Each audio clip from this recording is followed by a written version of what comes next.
حضرت عمر فاروق رضی اللہ تعالیٰ عنہ کے بارے میں امام ابن جوزی نے لکھا ہے کہ رات کو نا گھر کے اندر بیٹھے بیٹھے اچانک رو پڑے حضرت عمر. 62 سال عمر ہے, خلافت کے آخری ایام چل رہے ہیں, تو رو پڑے ایسے ہی گھر میں بلا وجہ ہی. آپ کی اہلیہ نے, زوجہ نے بیٹے کو اٹھایا, فرمایا پتہ کرو تمہارے باپ کو کیا مسئلہ ہے, کہیں کوئی تکلیف تو نہیں, درد تو نہیں, صاحبزادے آئے. ابا جی کیا بات ہے؟ فرمایا اماں کو بلاؤ. سب لوگ جمع ہو گئے تو جناب عمر فاروق رضی اللہ تعالیٰ عنہ فرمانے لگے کہ بیٹھو میرے ارد گرد. سب بیٹھ گئے تو فرمانے لگے آج جب میں مسجد سے نکلا تھا تو میرے نبی پاک کے سچے صحابہ, سچے رسول کے سچے صحابہ, حضور کے سچے غلام یہ کہہ رہے تھے کہ عمر بڑا ہی اچھا ہے, عدل والا ہے, انصاف والا ہے. تو ابا جی اس میں رونے والی کیا بات ہے؟ تو فرمانے لگے ڈر یہ لگتا ہے کہ باہر تو میں اچھا تھا, کہیں گھر میں تو نہیں کوتاہیاں کرتا رہا. میری بات پہ توجہ کرنا. کہیں گھر میں آپ باتیں سن لیں تو شاید جتنی میں کرتا ہوں دوسرا کاری کوئی نہ سکے, لیکن جب عمل کے راستے پہ ہم نکلتے ہیں تو وہ مسدود ہے, وہ بند ہے. عمل کس نے کرنا ہے؟ آپ کوئی آیت پڑھیں تو یہاں غلطی نکالنے والے 20 لوگ مل جائیں گے, 20 لوگ, لیکن اس آیت پہ عمل کرنے والے کتنے ملیں گے؟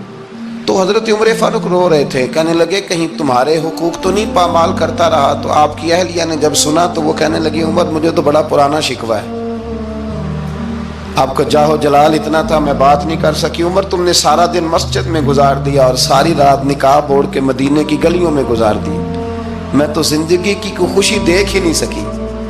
چاہ تو میرے اندر بھی تھے نا کہ میرا شوہر کچھ گھڑیاں بیٹھتا, کہیں مجھے لے کے جاتا, تو میں تو کچھ نہیں دیکھا, مجھے بڑا شکوہ ہے. تو حضرت عمر کہنے لگے چل اللہ کی رضا کے لیے معاف کر دے. بھئی معافی بیوی سے نہیں مانگی جا رہی, معافی اپنی غلطی کی مانگی جا رہی. یہ سمجھ لیں, بیوی کے لیے تو خامد کا بہت بڑا مقام ہے نا, لیکن یہاں غلطی کس بات کی ہے؟ اپنی کمزوری پر غلطی کا اعتراف کر کے معذرت کا سوال کیا جا رہا ہے. تو حضرت عمر کہنے لگے معاف کر دے. تو اہلیہ کہنے لگی میں نہیں معاف کرتی, میری شرط پوری کریں. فرمایا وہ کیا؟ فرمانے لگی قیامت میں جب اللہ آپ کے لیے جنت کا حکم دے گا تو آپ میری سفارش کریں گے اللہ کی بارگاہ میں؟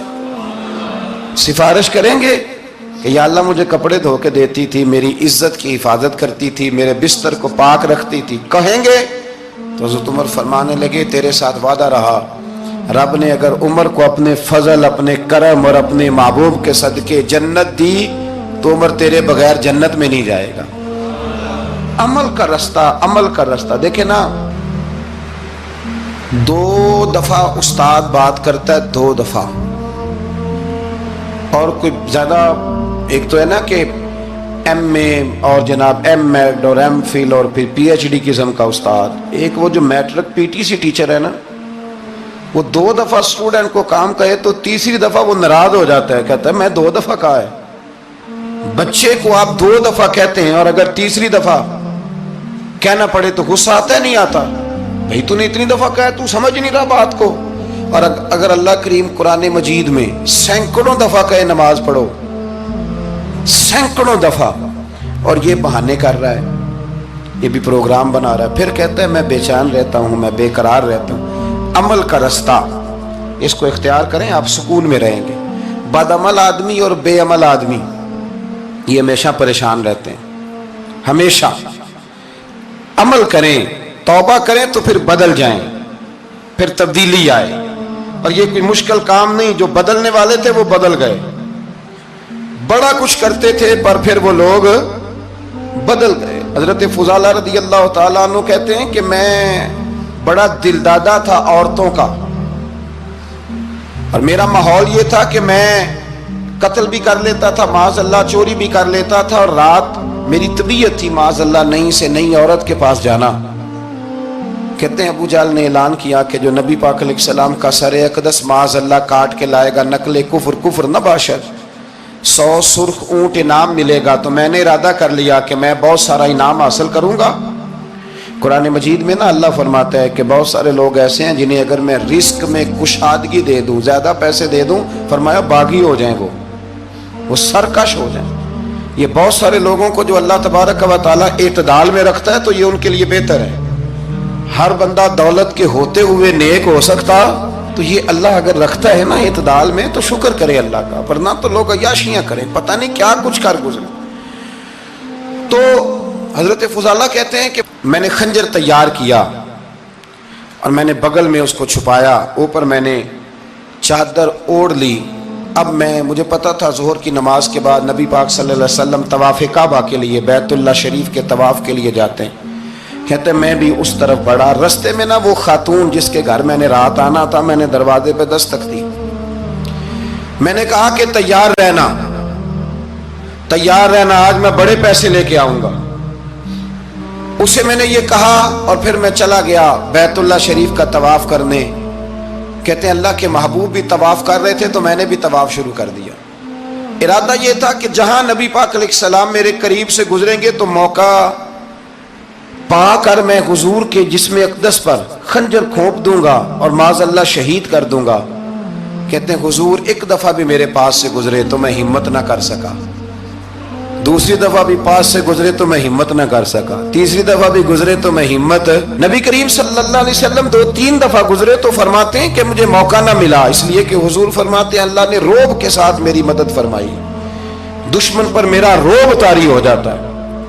فرماتے ہیں جب چکر پورے ہو گئے تو محبوب کریم نہ چھٹے چکر پہ فرمانے لگے فضالہ چکر ایک رہ گیا ہے، بے خبر ہو جو غلاموں سے وہ آقا کیا ہے، ایک پھیرا رہ گیا ہے۔ کہتے طواف مکمل ہو گیا تو محبوب میرے قریب آئے، فرمایا وہ کام کرتے کیوں نہیں جس کے لیے آئے تھے؟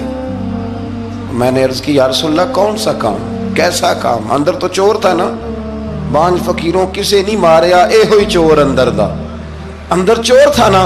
کہتے ہیں حضور نے مجھے کندھے سے پکڑ کے ہلایا، فرمایا کرتے کیوں نہیں؟ جب حضور نے ہلایا تو وہ خنجر بھی پیروں میں گرا اور میں بھی رسول اللہ کے پیروں میں گر گیا۔ میں نے کہا حضور مجھے کلمہ پڑھا دیں۔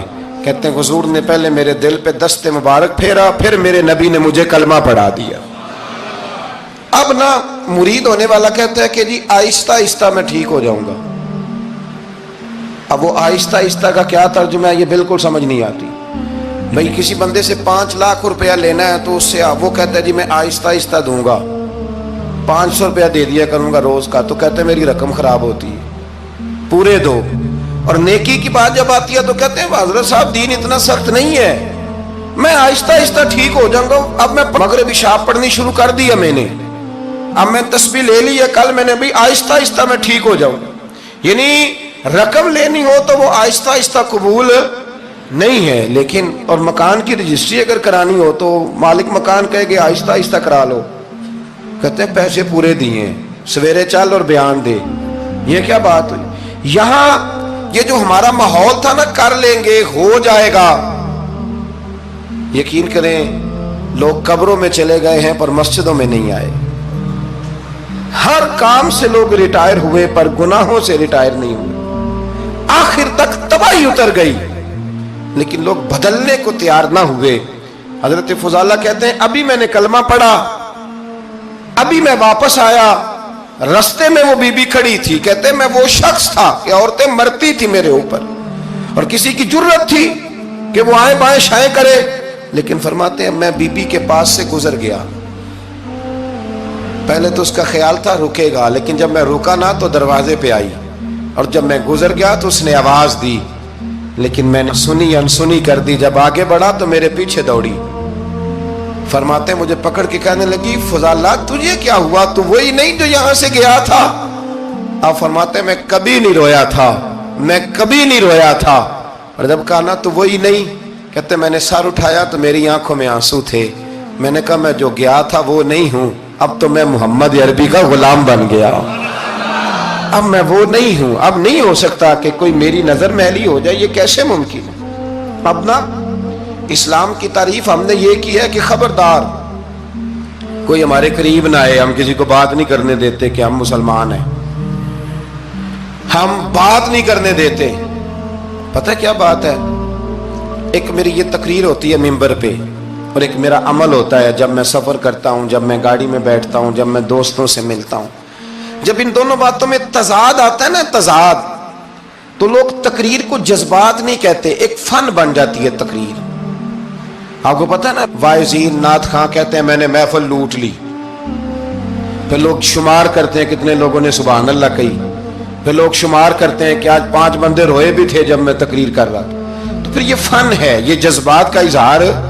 سمجھ لیں بات کو کہ عمل جب آپ نہیں نہ کرتے عمل، تو آپ خود بڑے بے چین رہتے ہیں کہ یار یہ میں کیا کر رہا ہوں، یہ کون سا گورکھ دھندا ہے کہ میرا عمل صفر ہوتا جا رہا ہے۔ ہمارے ایک استاد تھے تو وہ فرمایا کرتے تھے کہ اگر پڑھے لکھے آدمی کو تم بے عمل دیکھو تو اس سے دور ہٹ جایا کرو، ورنہ تمہیں بھی بے عمل کر دے گا۔